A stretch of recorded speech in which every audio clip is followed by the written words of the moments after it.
جو انسان اللہ تعالیٰ کی نافرمانی کرتا ہے اللہ تعالیٰ اس کے ماتحتوں کو اس کا نافرمان بنا دیتے ہیں۔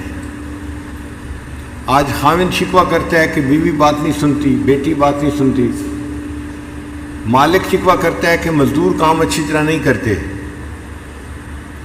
بنیادی وجہ ہم اپنے مالک کی نافرمانی کرتے ہیں، اس کے بدلے اللہ تعالیٰ ہمارے ماتحتوں کو ہمارا نافرمان بنا دیتے ہیں۔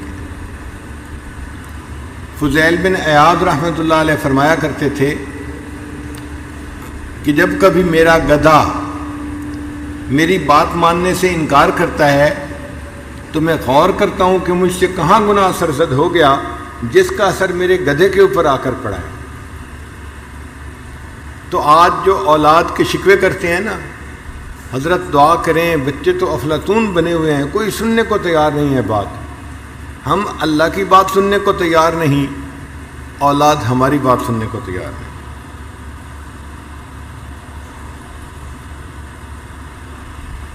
انسان اس کو محسوس کرے یا نہ کرے مگر کہیں نہ کہیں اس کو گناہوں کی وجہ سے سزا مل رہی ہوتی ہے۔ بنی اسرائیل کا ایک عالم تھا، گناہ میں ملوث ہو گیا۔ اب چونکہ عالم تھا وہ ڈرتا بھی تھا، مگر نفس ایسا موٹا تھا کہ وہ گناہ کروا دیتا تھا، تو گناہ کرتا بھی تھا اور ڈرتا بھی تھا کہ کہیں میں سزا میں گرفتار نہ ہو جاؤں۔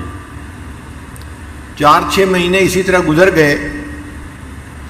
ایک دن دعا کرتے ہوئے اس نے دعا مانگی کہ یا اللہ، میں 6 مہینے سے گناہوں میں مبتلا ہوں اور آپ مجھے کتنی ڈھیل دے رہے ہیں کہ ابھی تک آپ نے مجھے سزا نہیں دی۔ تو اللہ تعالیٰ نے اس کے دل میں بات ڈالی کہ میرے بندے سزا تجھے مل رہی ہے، تجھے اس کا احساس نہیں ہے۔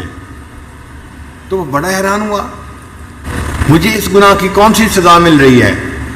تو پھر بتایا گیا کہ جب سے تو نے یہ گناہ کیا ہے ہم نے رات کے آخری پہر کے مناجات کی لذت سے تمہیں محروم کر دیا ہے۔ پھر اس کو محسوس ہوا کہ جب سے گناہ کرنے لگا ہوں مجھے کبھی دعا مانگتے ہوئے رونا آیا ہی نہیں ہے، دل سخت ہو گیا تھا، آنکھیں خشک ہو گئی تھی۔ وہ اس کو سزا ہی نہیں سمجھ رہا تھا اور اس کو سزا مل رہی تھی۔ یہ کوئی دنیا کا نظام نہیں ہے کہ جس میں خرابی کا اندیشہ ہو، یہ اللہ کا نظام ہے، فول پروف نظام ہے۔ ہم نے دیکھا ہے کہ جن ملکوں میں قانون اتنا سخت نہیں اپلائی ہوتا وہاں پہ عوام شور مچاتے ہیں۔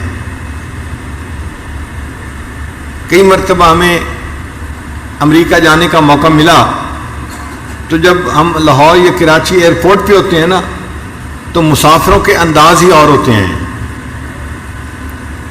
ذرا سی بات پہ ایک دوسرے کے ساتھ بات کر رہے ہوتے ہیں، بحث کر رہے ہوتے ہیں، ایسے لگتا ہے جیسے کسی کو کسی کا ڈر خوف ہے ہی نہیں، کیونکہ ہر بندہ سمجھتا ہے کہ اگر کچھ ہو گیا تو میرے پولیس میں کنٹیکٹ ہیں، حکومت میں میرے کنٹیکٹس ہیں، تو میں اپنے مسئلے کو حل کر لوں گا۔ اور یہی سواریاں جب جہاز پہ بیٹھتی ہیں اور نیو یارک ایئرپورٹ پہ اترتی ہیں تو ہم نے انہی بندوں کو بڑے غور سے دیکھا، اتنے قانون کے پابند بن جاتے ہیں، کوئی منہ سے بات ہی نہیں نکالتا اور لائن بنائی ہوئی ہوتی ہے اور آرام سے کھڑے ہوتے ہیں، نہ جلد بازی ہے نہ بحث مباحثہ ہے، سادے سیدھے ہوئے ہوتے ہیں۔ کیوں؟